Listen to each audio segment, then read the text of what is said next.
इस तरह दुर्योधन ने भानुमति के साथ जबरदस्ती विवाह कर भानुमति को हस्तिनापुर ले आया। राजमहल में दुर्योधन ने भानुमति के अपहरण को ये कहकर सही बताया कि भीष्म पितामह भी अपने सौतेले भाइयों के लिए अंबा, अंबिका और अंबालिका का हरण करके ले आए थे। इसी बात से भानुमति भी मान गई और दोनों ने विवाह कर लिया। दुर्योधन भी एक पत्नीव्रता ही था। उसने भानुमति के सिवा किसी और से विवाह नहीं किया।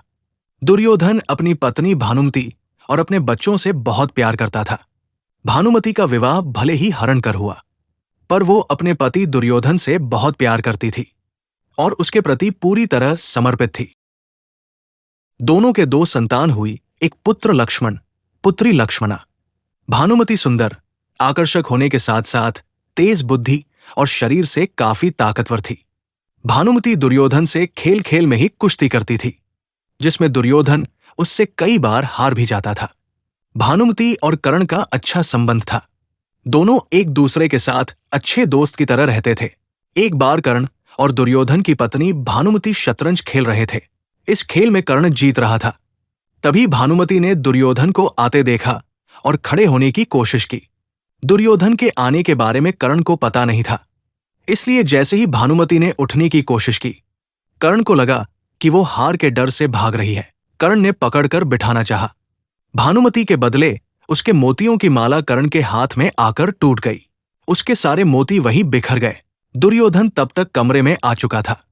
दुर्योधन को देखकर भानुमति और कर्ण दोनों डर गए कि दुर्योधन को कहीं कुछ गलत शक न हो जाए।